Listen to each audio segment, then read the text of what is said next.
I'm here at the Allingham Festival in Ballyshannon, County Donegal, where I met committee member Michael McMullin, who told me a little bit about it.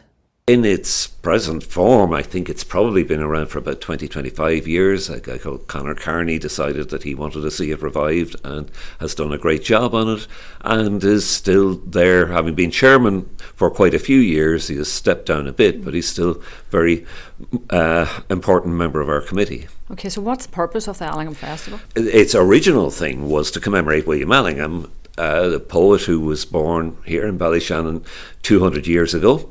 And in his time, very famous man, knew lots of famous people, from Lord Tennyson to Charles Dickens to the pre-Raphaelites he was very close to. Lots of people like that. He was born here. And so it was to commemorate that. But what it has become, it's very difficult to define because it's not just a literary festival. We have competitions for writers. We launch a lot of books here. That's always a very big part of it. But it's not simply a literary festival in that sense. This year, for example, there has been a particular thing of human rights issues. From our opening lecture by Nellifer Pazira, a famous Afghan-Canadian journalist on the subject of the Middle East, through to a film that she made with her then husband, Robert Fisk.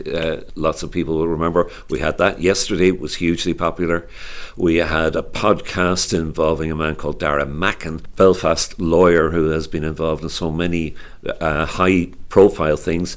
Most famously, I suppose, Kneecap, but the Stardust Inquiry and lots of other things as well. So that kind of developed over the year, that those things were together. But then again, things like what we've just had this afternoon, a commemoration of Brian Friel, even though there was no direct link between him and this.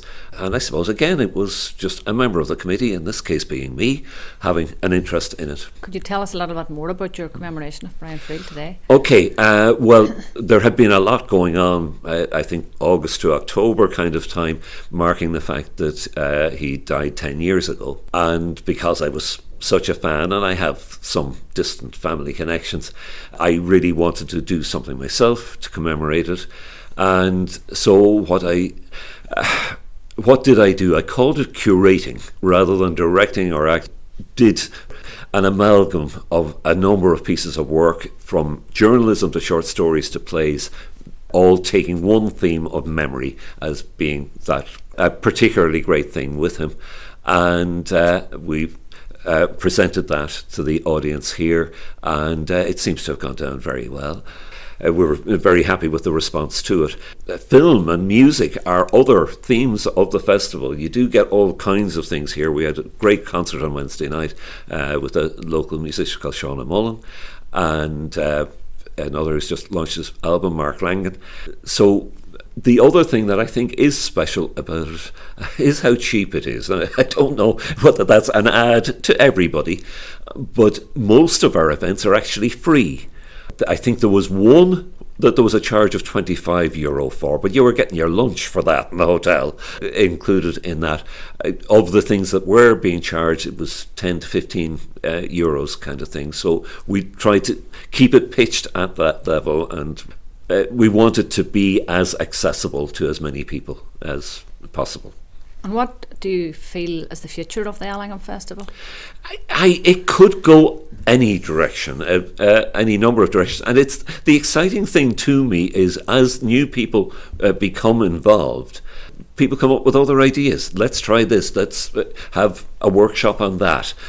I can certainly see things like eco themes coming in as something significant into the future. We almost did that for this year, and some things got in the way. We do need new blood, but as I have said to people as we talk about it, I don't think it is the kind of festival that will be likely to attract a lot of people in their teens, early 20s. It's not really appealing to them.